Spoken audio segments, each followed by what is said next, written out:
Gory Storytime is a horror movie review show by a son and his dad who thought that letting his 5-year-old watch scary movies was acceptable.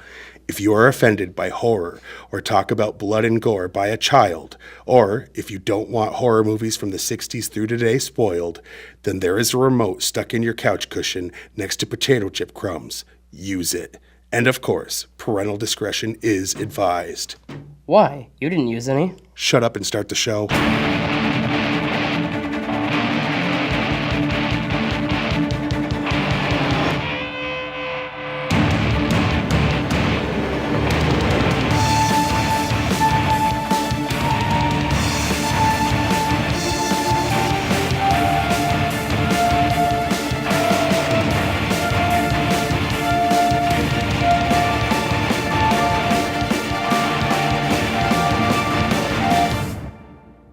Welcome to Gory Storytime. I'm your host, Jason. I'm his co-host and his father, Craig, and this is the show where my son and I review R-rated horror movies. From the 70s, 80s, right now. Yes, right now we're doing our second out of 4 80s gore fest, just basically slasher, low budge, just no good plot.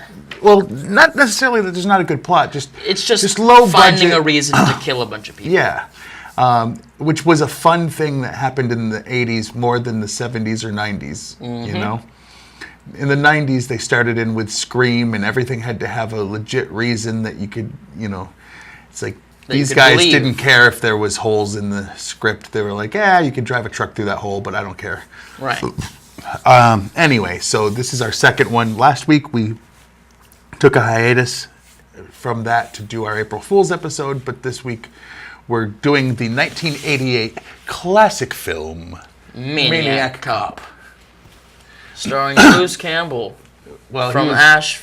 Except it's not really starring him. He was literally, not introduced until, a third of the way in. The main guy was the white-haired guy. But anyway, the point is, we're doing Maniac Cop, so let's give them a basic rundown. New York City, there's a cop who's a maniac, and he's murdering lots of people. But not the bad people, the innocent people. All people. That's not what the movie said. Well, yeah, because he wanted cops to look bad, but originally, the backstory. Backstory was that he was a bad cop that was beating bad people. And because he got in trouble for it, now he's hurting good people to make cops look bad. Right. That's the basic plot. Yeah. There's more to it, but... Quite a bit more to it. But you have to watch the movie, though. Yeah. Or listen to all our spoiler stuff. Right. But anyway, before we get into our behind-the-scenes stuff, what do? We throw it to the trailer. That's what we do. Play that trailer, Colin. There's someone out there. No one knows his name. No one knows his face. Oh, no. But now, the most terrifying man in the city Officer! Oh, thank God it's you. carries a badge. The head was unstable and there was a deceleration injury. As in your old hanging. You really think a cop did this? Why not? You automatically assume that it was a police officer instead of some lunatic dressed up like a cop. Fight squad. He'll kill again. He enjoys killing. He strikes without cause, without mercy. You may be getting information from inside the department. That means he is one of us. You see a cop, you cross to the other side of the street. You're not gonna get me. Anybody who wants to shoot a cop nowadays has got one hell of an excuse. This one is my personal life, any of your business. Since your wife was found dead in the motel room, You gotta be wrong. you want to see the pretty picture.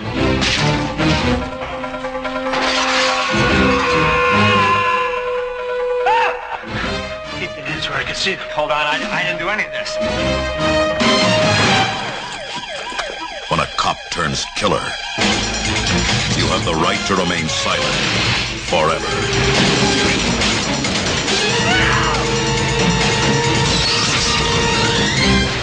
Maniac Cop. I really didn't like that trailer. It gives away all of it. But anyway, before we get too far, we do have to give a shout out to our sponsors. As anyone who watches this show on a regular basis knows, we have sponsors that pay us to do this show because obviously this is a quality program that is deserving of sponsorship of real products and stuff. Poor Colin, I started waiting to do the drinking game and you couldn't do one quotes. Sorry, these are real. There, is that better? This week, Gory Storytime is brought to you by EasyJokes.com. Easy Jokes is the website that helps you come up with the easiest, most obvious jokes about any topic. Do you need a one-liner to open your acceptance speech? EasyJokes.com. Do you have a best man speech, but you want to take a shot at the groom? EasyJokes.com. Not to be confused with EasyLay.yourmom. Anyway, Easy Jokes has got you covered. Do you need a parody commercial for your horror movie review show about a killer cop? That's EasyJokes.com. One last time, that's EasyJokes.com. And by Maniac Donuts. Maniac Donut... What? Think about it. The whole... Never mind. Read. I'll explain later. Maniac Donuts are the best donuts you'll ever find. We have all your favorite flavors like plain, chocolate, jelly, bear claws, maple, and more. But we also make the greatest flavors you've never tried, like our ham and cheese donut, our jalapeno bacon maple glazed donut, our buffalo wings with blue cheese donut. If it's a flavor you like, we probably made it into a donut. That's Maniac Donuts. Mention code low-hanging fruit and get a second dozen free with a purchase of a dozen. That's Maniac Donuts. The entire first commercial was about making easy jokes, and then it was, and buy donuts for the cop movie. Come on. Oh. The whole first commercial was a setup for the second commercial. Little trip behind the scenes there. Anyway. What, do you think those two companies work together? Your turn. The actors that play both the protagonist and the antagonist, that'd be Bruce Campbell and Robert Zadar. Zadar. Oh, so, yeah. Does he have the Z before the D? Okay. Have had the nickname The Chin. They used 3 cameras to shoot the St. Patrick's Day parade before production began. Sam Raimi shot some of this footage, which was shown to investors to secure money to complete the film. The coroner was William Lustig's real-life doctor. Although this film was set in New York City, it was only shot there for 3 days. Bruce Campbell admits that he only did the film because he needed work. He also admits that the film wasn't any good. But yet he keeps going back to play Ash. What? Did I say that out loud? Yeah. Reasonably so. The actor Robert Zadar, who plays the Maniac Cop, was a real-life police officer in the Chicago Police Department. This movie was filmed back-to-back with Hit List. Which I'm not sure what that is. Neither am I. But Sam Raimi makes a brief cameo as a parade reporter, but there's also other cameos like Jake LaMotta. Jake LaMotta, yeah. Makes a brief cameo as a detective. And Richard Roundtree, who is best known as Shaft, makes a brief cameo as Commissioner Pike. The director made a cameo, William Lustig, as a motel manager. Remember the scene where Bruce gets caught by his wife and whatnot? Right. Spoilers. We don't usually give this till the end if we do it, but body count, 19. So if you want to see 19 people get murdered in an hour and a half, this is the film for you, right? This is the film. Jill Gatsby is Larry Cohen's daughter and is killed in every one of his movies that she's in. That's kind of trippy. Like, if I made movies and you were like, I want to be an actor, and I'm like, yeah, and I hired you for every single movie and killed murdered me you off every time, I'd get a little upset. Personal. Yeah. Anyway, despite receiving top billing and being the film's protagonist, Tom Atkins is surprisingly killed 2/3 through the film. Well, that's not a spoiler. That's why it's under the spoilers. When Teresa is being attacked after the commissioner is killed, she locks herself in a room with boxes that say Westlake on them. Peyton Westlake was also the name of Liam Neeson's character in Darkman, which was directed by Sam Raimi, who has a cameo in this. And Darkman also features a cameo at the end by Bruce Campbell, who stars in this. So it's a crossover with the movie Darkman? Cool. Not really. Not at all. But the budget for Maniac Cop was $1,100,000. On its opening weekend, it made $188,348. Less than $200,000. Yes. That was opening weekend, with a total United States gross of $671,382, meaning it made back less than half of its money. A little bit more than half. Oh, sorry, a little bit more. You're right. Still. but like, why did they go did back? make a Maniac Cop 2. They looked at their loss of about half of their money and went, we could do another one. But this time, let's not have, the actors that you've heard of, like Richard Roundtree and Tom Atkins and Bruce Campbell, because Campbell wasn't in the second one? No. Oh. No. He came out about how horrible this one was, so they really weren't looking to him for the sequel. True. There is a remake in pre-production currently, with a release planned for the end of this year. Totally something to look forward to. I mean, I don't know about you, but I like this. I'll probably watch it. Yeah. We'll get into that. But I have a behind-the-scenes fact that has nothing to do with this scene behind the scenes of the movie. I had never seen this movie until we watched it the other night. I had seen the sequel multiple times because for some reason it came on HBO, and I loved horror movies, so I put a videotape in and I recorded off of HBO Maniac Cop 2. But they never played Maniac Cop 1 whenever I was able to catch it. So I never, they give a little backstory at the beginning of that one, here's what happened last time. But it really, was strange that I was such a fan of a sequel to a movie that I never had seen the original. And this is another one that my sister Jessica had gave us on a list of, I said, really, schlocky 80s horror gore It fests. works. And it works. She goes, I've got a list. And she gave a long list, and this is the second one that we've used from her. The first one being The Mutilator. So, what was your favorite scene in this movie? My favorite scene it was actually shown in the trailer. Surprise, surprise, because they show everything in that trailer. That was a terrible trailer. Guy is pretty much drowned in wet cement. Yes. And then hardens there overnight. The next day they're chipping and him out. I really liked that because there's no way to go wrong with that. What do you mean?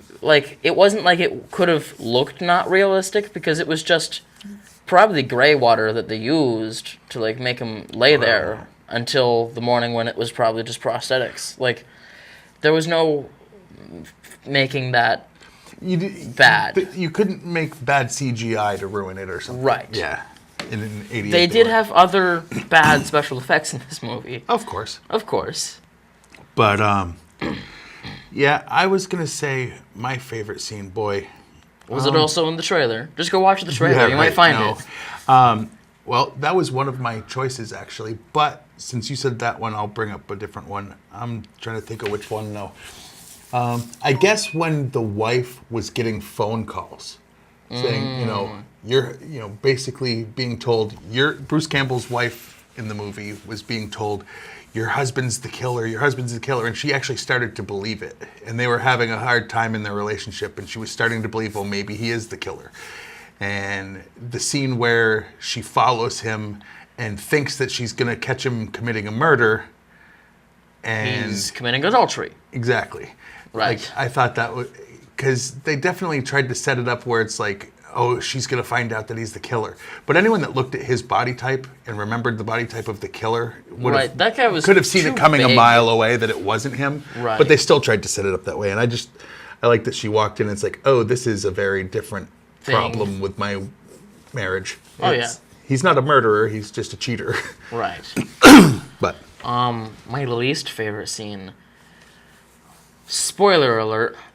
I forget her name, but there was a blonde old lady that was helping the Maniac Cop.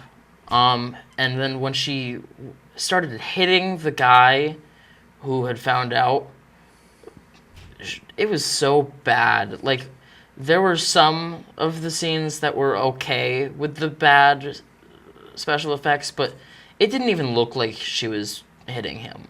Okay. It was really bad, and I cringed at that moment. I would say my least favorite thing is that there aren't many more of these. What are you talking about? Oh my god, this movie was like, it's that perfect schlockiness where you sit there, you laugh at the movie. Right, the first time. What? I wouldn't watch this again. Why? What is wrong with you? I liked it. It was okay. Okay. But it's not something I'd sit down and watch again. No, see, this is like that fun kind of. It's a bunch of nonsense. There's no good reason. The first one in our. I liked it better than Mutilated. Better, in my this opinion. better. I don't know. But this one, they tried to give him a reason better than the last one. But like, I don't know. I just really like that they. I don't know. I wish that they did more of these. Like. I'm surprised they did more than this one. Well, I mean, considering they lost money, yes, but... Well, not just that.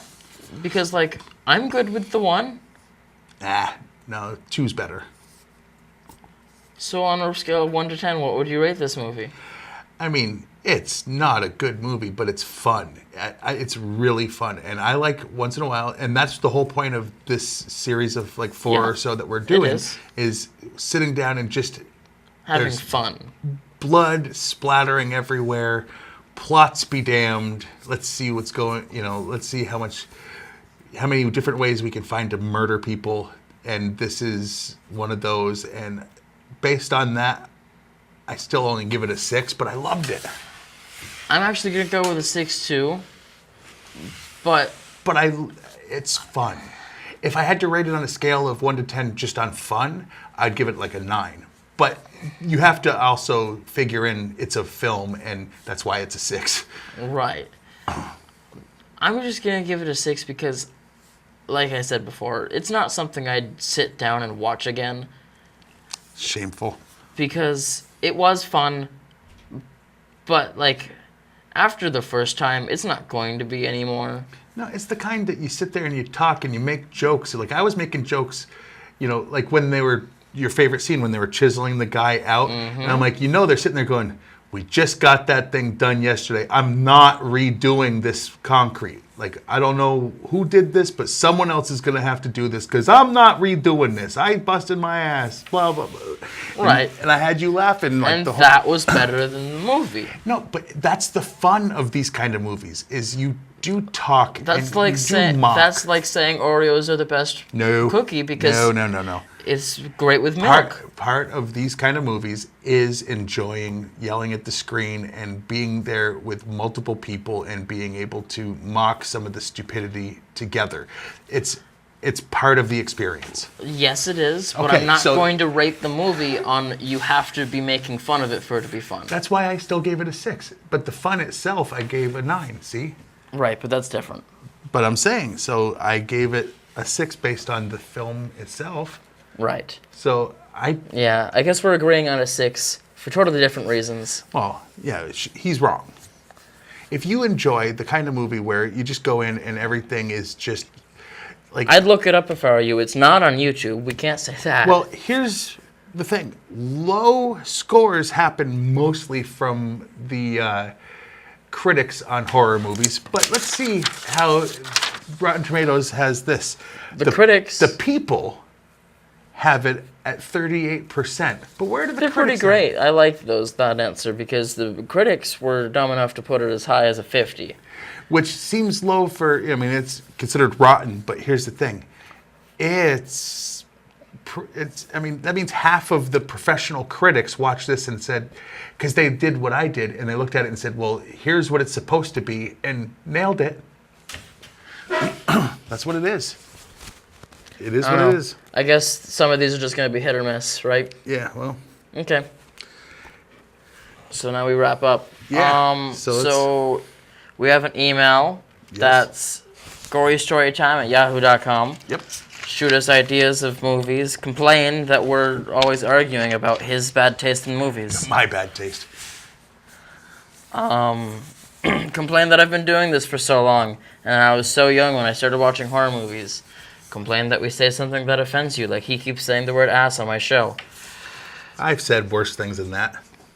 Yeah. I, off the cuff, said something way worse. Yes, you did. And then forgot to come in and bleep it. So, we don't care. But don't get a hold of them. Get a hold of us. What else do we have? Like our page on Facebook and like Fact TV's page on Facebook. Gory Storytime on Facebook. Go like our page. We post memes, or should. In episodes. And we share episode links and they also have a YouTube channel for Fact TV that you can look up. There's some episodes there. I think you have to spell the whole thing out, though, as Falls Area TV. Is that correct? He doesn't know. Yeah, Colin has no clue. But hey. You could also look up my YouTube channel, which has some of the earliest episodes, which is Juggalo Jake's. You just type that in, all one word. It's got music videos that I've done. It's got fake commercials that you and I have done. It's got Gory Storytime bonus content that was never aired on Fact TV.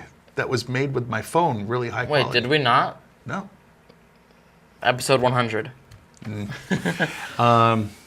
that's pretty much it. Right? No, our times. Oh yeah, this show airs Thursdays at 8:30 p.m. and Fridays at 7 p.m. Or if this is not one of those times and you're currently watching it, it airs now. And our tweeters.